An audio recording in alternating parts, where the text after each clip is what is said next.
Esnasa etmeyin. Bunun hesabını misliyle soracağız. Eğer obaya hana yakın. Gayalara borcun çok.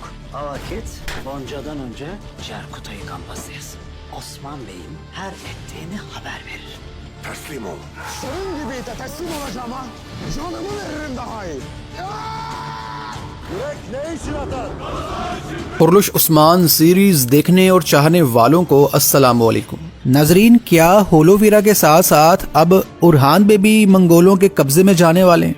आखिर क्या वजह है कि कारा जैलांसों की मौत अगली किस्त में नहीं दिखाई जा सकती?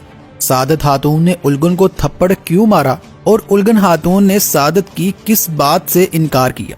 ये सब जानिए आज की इस वीडियो में। नाजरीन, सीजन 5 की किस्त 144 का दूसरा जबरदस्त किस्म का ट्रेलर भी आ चुका है और जैसा कि हमने आपसे कहा था कि होलोवीरा को मंगोलों से बचाने के लिए उरहान बे अपने सिपाहियों के साथ रास्ते में कहीं जंगल में इन मंगोलों पर हमला करेंगे और होलोवीरा को बचाने की कोशिश करेंगे और शायद ये अपनी इस कोशिश में कामयाब भी हो जाएं। और अब कुछ ऐसे ही मनाजर हमने ट्रेलर में भी देखे, लेकिन अलबत्ता उरहान बे यहाँ मंगोलों के हत्थे चढ़ते हुए मालूम हो रहे हैं।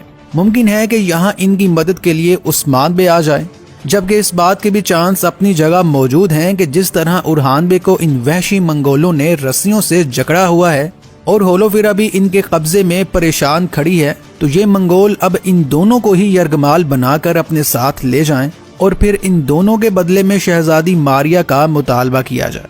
कुछ दोस्तों का ख्याल है कि अगली किस्त यानी 144 किस्त में कारा जैलांसों की मौत होने जा रही है।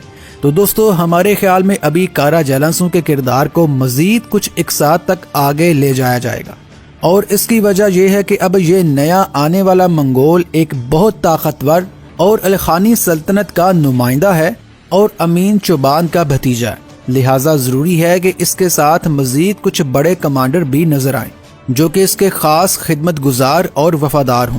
और फिलहाल सीरीज में कारा जैलांसू ही इसके खास नौकर और कमांडर के तौर पर मौजूद नजर आता है। इसलिए हमारे ख्याल में इस किरदार को अभी मजीद कुछ इकसात के लिए आगे ले जाया जाएगा। दूसरी तरफ हमने देखा कि उलगन खातून ने जैसे ही काइयों के बारे में एक जुमला बोला कि हम पर काइयों के बहुत एहसानात हैं, तो सादत खातून जल कर राख हो गई और उसने उलगन को भी अपने नापाक हाथों का निशाना बनाया और कहा कि अगर ऐसी ही बात है तो फिर तुम्हें गोंजा से पहले जरकुताई को रोकना था, जो कि उस्मान बे के पल पल की खबरें हम गरमियानियों तक पहुंचा रहा है।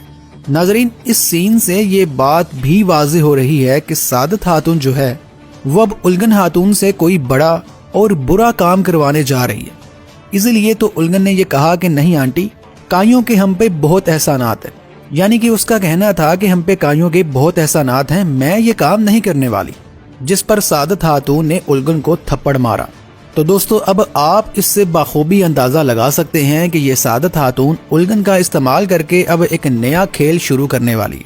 अब उलगन खातून को जब जरकुताई के बारे में मालूम होगा तो शायद वो बेचारी मजबूर हो जाए और सादत खातून के कहने में आकर कुछ उल्टा सीधा कर बैठे, लेकिन 50% चांस इस बात के भी हैं कि उलगन अब डट जाएगी और जरकुताई को वापस मुकम्मल तौर पर उस्मान बे की तरफ लाने के लिए इसकी जहन साजी भी करे। बहरहाल दोस्तों, आज की वीडियो में इतना ही। बकिया ट्रेलर के दीगर मनाजर की तफसील हम अपनी आइंदा वीडियोस में आपके साथ शेयर करते रहेंगे। बस आपसे गुजारिश है कि वीडियो को लाइक कीजिए और चैनल को सब्सक्राइब कीजिए। अल्लाह हाफिज।